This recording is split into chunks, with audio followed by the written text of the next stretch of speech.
Support Name Explain on Patreon for ad-free videos, exclusive podcasts and blog posts, and to help choose what names get explained. Click the link in the description.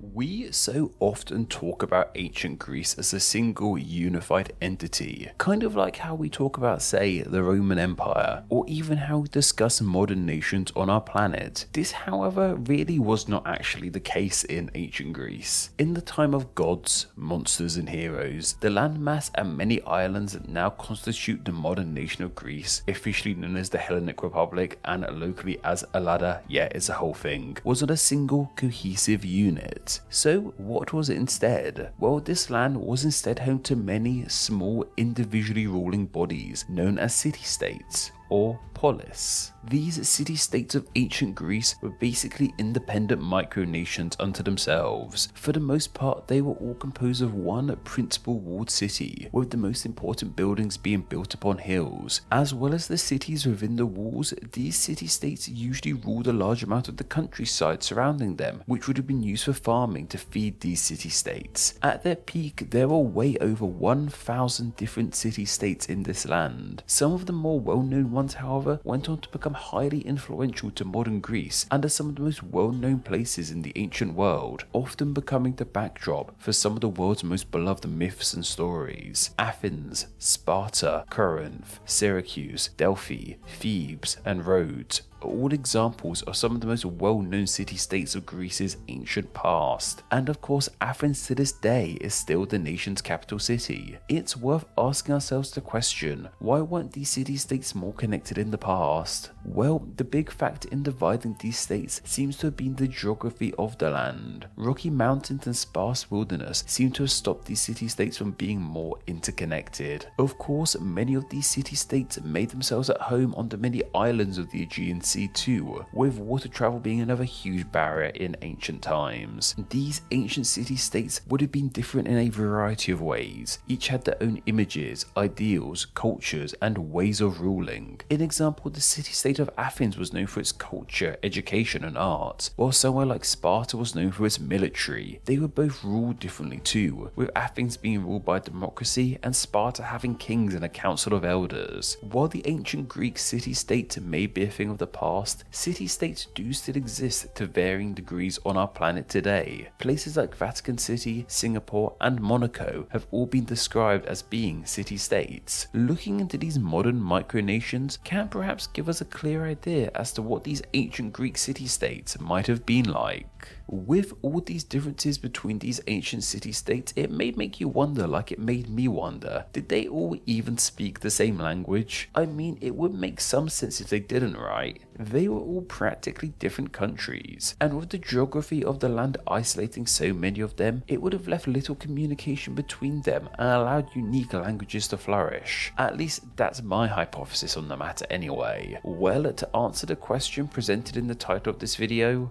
yes and no. Despite being so different in many aspects, a lot of these city-states had many things in common. For example, many of them worshipped the same pantheon of gods and had similar customs. And despite those geographic hurdles, there was some trade between them. One other thing they had in common was, of course, their language. Most of the residents of these city-states would have spoken a language that we now refer to as Ancient Greek. What they would have called their language in their day and age, however, I'm not too sure. Maybe we don't know, or maybe I just didn't look hard enough. Let me know if you know. Greek in its many forms is of course an incredibly ancient language, seemingly predating any sort of notion of these city-states. It's a rather unique language too. Despite being in Europe and part of the Proto-Indo-European language family, it's neither Germanic or Romantic or Slavic as the majority of Europe is. It instead sits on its own branch of the pie tree, the Hellenic branch, where it remains as the only surviving member of that language family, along with one other we'll discuss down the line.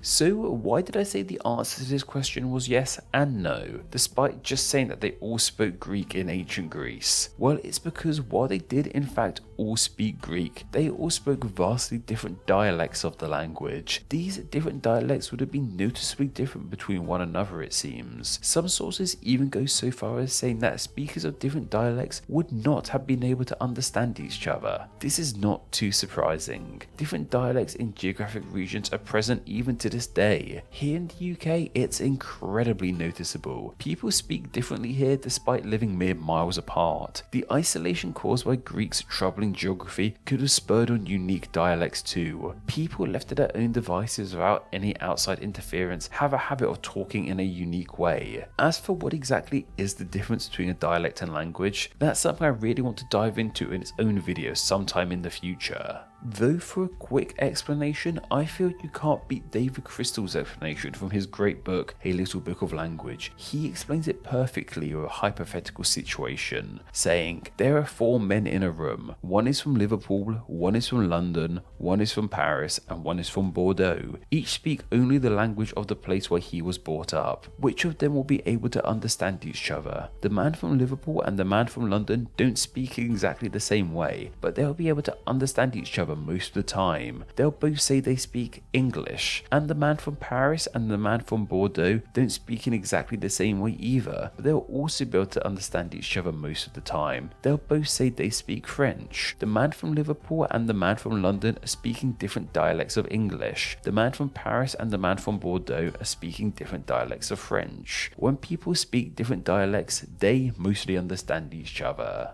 Dialect tangent aside, this brings us to the question of what exactly were these ancient Greek dialects the Spartans, Corinthians and Athenians were speaking then? Well, luckily for us, good old Wikipedia is here to lend us a hand, with their incredibly handy and easy to understand dialects of ancient Greece article and map. This shows us that there were 7 main ancient Greek dialects, and they can be put into 3 main groups, Western, Central and Eastern. Despite these groups having direction-based names, where these dialects fall don't always match up with their group name. It's also interesting seeing how far apart many of these dialects are, and it's worth mentioning here that what we refer to as ancient Greece includes land that is not part of the modern nation of Greece, most noticeably the western coast of modern Turkey. How much we know of these dialects vary too, some are way more recorded than others, so let's just go over these dialects and where exactly they were believed to have been spoken. Let's start with the western dialects. There are 3 western dialects, with the main one being Doric, with the other 2 being sub-dialects of it named Northwest Doric and Achaean Doric. The name of Doric seems to derive from Doris, an area in central Greece. These Doric dialects were primarily spoken across the western side of mainland Greece and on the Peloponnese Peninsula. It was also spoken on some of the more southern islands of the Aegean Sea, including Crete and Rhodes. The first of the 2 central dialects were Aeolic, which was spoken in the northeast of mainland Greece, around the city-state of Thebes and in modern-day northwest Turkey. The name of this dialect once again comes from the region it was spoken, the Aeolis region. The other central dialect being the Arcado-Siplito dialect, spoken in the regions of Arcadia and the island of Cyprus, hence the name. How this dialect made itself at home in an entirely inland region of a peninsula and a faraway island is beyond me.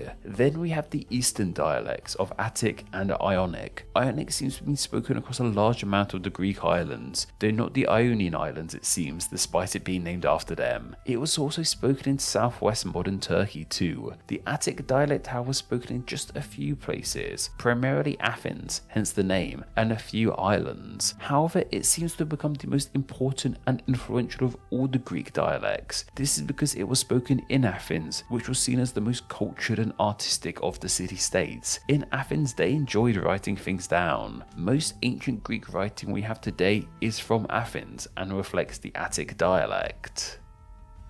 And this seems to have been the state of the Greek language for quite some time. Most sources point to the Hellenistic period of Greece being the time in which a language started to change. The Hellenistic period lasted from around 323 BC to 30 BC. This was a period between the death of Alexander the Great and Greece under Roman rule. It was here that the Greek language started to become more unified and stop being so dialect-centric. That all-important Attic dialect from Athens became dominant due to how important Athens was. However, it started to change too. The aforementioned Alex the Great helped spread this version of Greek too. Attic began mixing with all the other dialects of Greece, eventually creating an amalgamation of all these dialects that more or less everyone spoke. It was known as Koine Greek, with Koine meaning common in Greek. It seems, however, that while most were speaking Koine Greek, Attic Greek was still being spoken by the elite of this ancient world. This divide in languages of course created created something of a divide in people, and this would not be the last time that Greece became divided by language, as we shall see.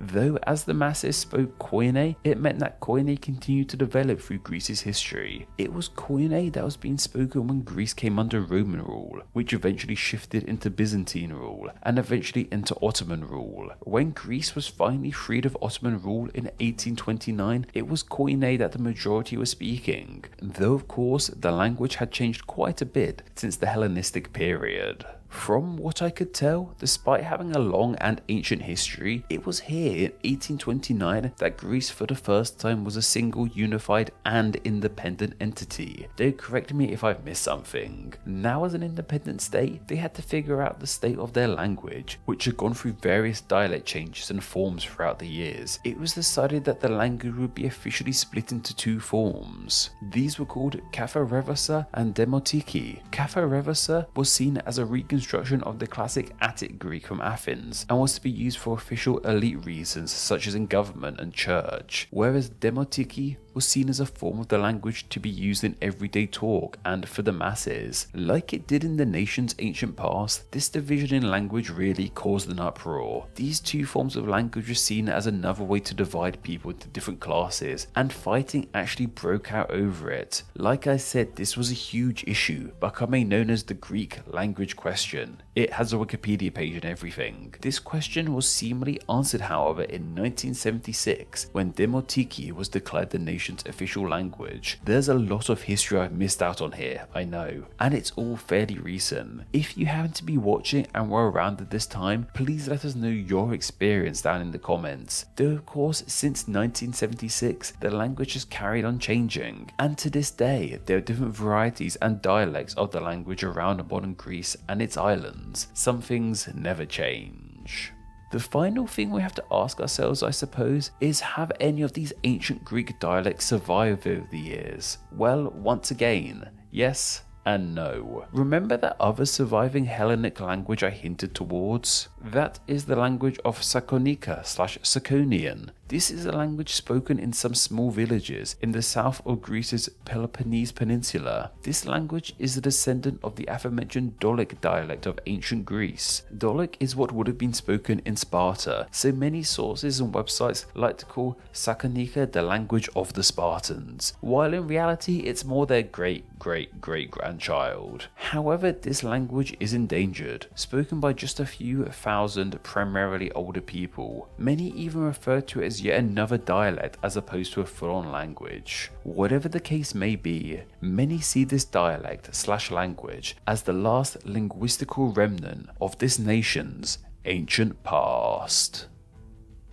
It was just the Greek islands that was suggested by Kevin Eager, and thanks to their suggestion, they will now be honoured as Name Explained's patron saint of the Greek islands. Do you have a good idea for somewhere that's name could be covered in a Name Explained video? If so, then please consider donating on Patreon. Just $1 a month helps keep the channel running and earns you a weekly chance to suggest somewhere to be turned into a video, and you too could be a Name Explained Patreon saint. Thank you to all my patrons who support Name Explain on a monthly basis. Patreon is vital to Name Explain, and donating just $2 a month allows you to enjoy ad-free videos and bonus Patreon exclusive content. It also allows you to help choose what names get explained in upcoming videos, and gets your name here with all these awesome people. Thank you so much for all the support you guys give Name Explain. Thank you so much for reaching the end of the video. Check out another video and subscribe to stay in the loop on all things Name Explain. Don't forget to follow me on Instagram where I'm Name Explain YT, and also join the Facebook group Friends of Name Explain, both of which will be linked down below. Anyway, I hope you enjoyed this video, and once again, thank you all so much.